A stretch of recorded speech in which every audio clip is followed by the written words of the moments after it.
ಪ್ರಪ್ರಥಮ ಬಾರಿಗೆ ಜಿಲ್ಲೆಯಲ್ಲಿ ಅಕ್ಟೋಬರ್ 6ರಂದು ಜಕ್ಕಣಕ ಸಂಗೀತ ಸುಗ್ಗಿ ಕಾರ್ಯಕ್ರಮ. ಕೋಲಾರ ಜಿಲ್ಲೆಯಲ್ಲಿ ಇದೇ ಪ್ರಪ್ರಥಮ ಬಾರಿಗೆ ಜಾನಪದ ಸಂಗೀತ ಸುಗ್ಗಿಯನ್ನು ನಗರದ ಶ್ರೀ ಬೈರೇಗೌಡ ನಗರದ ಮೈದಾನದಲ್ಲಿ ಅಕ್ಟೋಬರ್ 6ರಂದು ಸಂಜೆ 5:30ರಿಂದ ರಾತ್ರಿ 10 ಗಂಟೆಯವರೆಗೆ ಸಿಎಂಆರ್ ಶ್ರೀನಾಥ್ ನೇತೃತ್ವದಲ್ಲಿ ಜಕ್ಕಣಕ ಜಾನಪದ ಹಾಡುಗಳ ಕಾರ್ಯಕ್ರಮವನ್ನು ಹಮ್ಮಿಕೊಳ್ಳಲಾಗಿದೆ ಎಂದು ಅಂತಾರಾಷ್ಟ್ರೀಯ ಜಾನಪದ ಗಾಯಕ ಹಾಗೂ ನಿರೂಪಕ ಗೋನಸ್ವಾಮಿ ತಿಳಿಸಿದರು. ನಗರದ ಪತ್ರಕರ್ತರ ಭವನದಲ್ಲಿ ಗುರುವಾರ ಮಧ್ಯಾಹ್ನ 2 ಗಂಟೆ ಸಮಯದಲ್ಲಿ ಪತ್ರಿಕಾಗೋಷ್ಠಿಯಲ್ಲಿ ಮಾತನಾಡಿದ ಅವರು, ವೇದಿಕೆ ಕಾರ್ಯಕ್ರಮಕ್ಕೂ ಮುನ್ನ ಸೆಪ್ಟೆಂಬರ್ 29ರಂದು ಟಿ ಚೆನ್ನಯ್ಯ ರಂಗಮಂದಿರದಲ್ಲಿ ಆಡಿಷನ್ ನಡೆಯಲಿದೆ.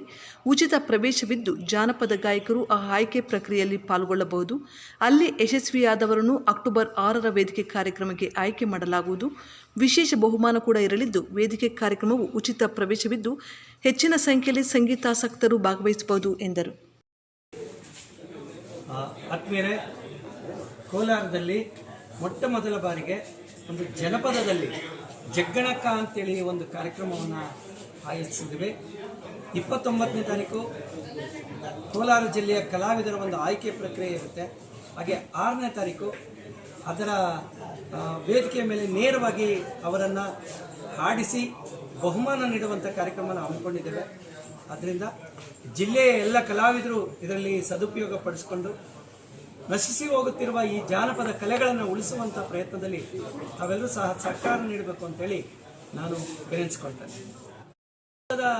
ಗೀತೆಗಳು, ಜನಪದ ಗೀತೆಗಳಲ್ಲಿ ಸುಗ್ಗಿ ಹಾಡು, ಜಾನಪದ ಹಾಡು, ರಂಗಗೀತೆ, ಹಾಗೆಯೇ ತತ್ವಪದಗಳು, ಈ ರೀತಿಯ ನಾನಾ ಪ್ರಕಾರಗಳಿರುತ್ತೆ. ಎಲ್ಲ ಪ್ರಕಾರಗಳನ್ನು ಹಾಡಿಸಿ ಅದನ್ನು ಪರೀಕ್ಷೆ ಮಾಡಿ ಅವರಿಗೆ ಬಹುಮಾನಗಳನ್ನು ಕೊಡ್ತೇವೆ. ಇದು ಪ್ರಥಮ ಆಗಿರೋದ್ರಿಂದ ಮುಂದಿನ ದಿನಗಳಲ್ಲಿ ಇದನ್ನು ರಾಜ್ಯಾದ್ಯಂತ ತೆಗೆದುಕೊಂಡು ಹೋಗಬೇಕನ್ನೋ ಪ್ರಯತ್ನವನ್ನು ನಾವು ನಮ್ಮ ಕೋಲಾರದಿಂದ ಪ್ರಾರಂಭಿಸಿದ್ದೇವೆ.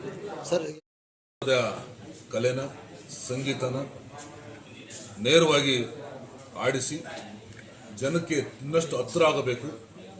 ಅದರ ಮೂಲಕ ನಾನು ಹುಟ್ಟಿದಂಥ ಊರು, ನನಗೆ ಕಲೆ ಕಲಿಸ್ಕೊಡ್ತಕ್ಕಂಥ ಒಂದು ಗ್ರಾಮ, ಆ ನಿಟ್ಟಲ್ಲಿ ಕೋಲಾರ ಜಿಲ್ಲೆಯನ್ನು ಆಯ್ಕೆ ಮಾಡಿ ಅದರ ಮೂಲಕ ಜನತೆಗೆ ಅತ್ಯುತ್ತಮವಾದಂಥ ಒಂದು ಸಂಗೀತ ಕಲೆನ ನೇರವಾಗಿ ಸಂಗೀತ ಸಂಯೋಜನೆ ಮಾಡಿ ಆಡಿಸಿ ಅದನ್ನು ಉತ್ತೇಜಿಸಿ ಪ್ರೇರೇಪಣೆ ಮತ್ತು ಒಂದು ಸ್ಫೂರ್ತಿದಾಯಕವಾದಂಥ ಒಂದು ಕಾರ್ಯಕ್ರಮ ಆಗಬೇಕಂತೇಳಿ ಗೋನಸ್ವಾಮಿ ಅವರು ಇದೇ ಅಕ್ಟೋಬರ್ 6ನೇ ತಾರೀಕು ಕೋಲಾರ ನಗರದ ಶ್ರೀ ಬೈರೇಗೌಡ ನಗರದ ಆ ಒಂದು ಮೈದಾನದಲ್ಲಿ ನಡೀತಾ ಇದೆ.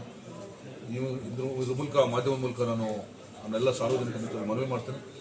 ಪ್ರತಿಯೊಬ್ಬರು ಕೂಡ ಕುಟುಂಬ ಸಮೇತರಾಗಿ ಈ ಕಾರ್ಯಕ್ರಮಕ್ಕೆ ಆಗಮಿಸಿ ಸಂಗೀತ ಕಾರ್ಯಕ್ರಮನ ಆನಂದಿಸಿ ಆ ಕಲೆಗೆ ಪ್ರೋತ್ಸಾಹ ನೀಡಬೇಕಂತೇಳಿ ನಾನು ಈ ಮೂಲಕ ಮಾಧ್ಯಮದ ಮೂಲಕ ಮನವಿ ಮಾಡ್ತೇನೆ. ಅದಕ್ಕೆ ಪ್ರವೇಶ ಇದೆ. ಪಾಸ್ಗಳ ಮೂಲಕ ಪ್ರವೇಶ ಆದರೆ ನಮಗೆ ಆ ಒಂದು ಪಾಸ್ ಎಷ್ಟು ತಲುಪಿದೆ ಅನ್ನೋದ್ರ ಮೇಲೆ ನಮಗೆ ಆ ಸಂಖ್ಯೆ ಗೊತ್ತಾಗುತ್ತೆ. ಆ ಆಧಾರದ ಮೇಲೆ ಆ ಆಸನಗಳ ವ್ಯವಸ್ಥೆ ಮತ್ತು ಆ ಜಾಗದ ವ್ಯವಸ್ಥೆ ಮಾಡ್ಬೋದು ಅಂತೇಳಿ ಆ ಪಾಸನ್ನು ವಿತರಣೆ ಮಾಡ್ತಾ ಇದ್ದೀವಿ. ಹಾಗಾಗಿ ಪಾಸನ್ನು ಪಡೆದು ಅದನ್ನು ವಿತರಣೆ ಮಾಡಿದರೆ ನಮ್ಗೆ ಅದರದ್ದು ಅಂಕಿಅಂಶ ಗೊತ್ತಾಗುತ್ತೆ, ಎಷ್ಟು ಜನಸಂಖ್ಯೆಯನ್ನು ಭಾಗವಹಿಸ್ತದೆ. ಆ ನಿಟ್ಟಿನಲ್ಲಿ ಪಾಸವನ್ನು ಸಂಪೂರ್ಣವಾಗಿ ಉಚಿತವಾಗಿ ಅದನ್ನು ಕೊಡುವಂಥ ಪ್ರಯತ್ನ ಆಗ್ತಾಯಿದೆ. ಆ ನಿಟ್ಟಿನಲ್ಲಿ ನಾವೆಲ್ಲರೂ ಕೂಡ ಬಳಸಿಕೊಂಡು ಕಾರ್ಯಕ್ರಮ ಯಶಸ್ವಿ ಮಾಡಬೇಕಂತ ಈ ಬಗ್ಗೆ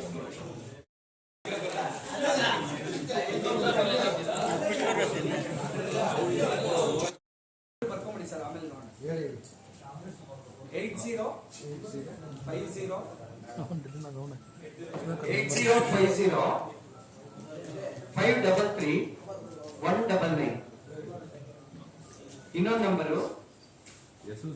ಓಕೆನಾ ಸರ್? ಅವರು ಸುಧಾಕರ್ ಅಂತ ಹೇಳಿ ನಮ್ಮ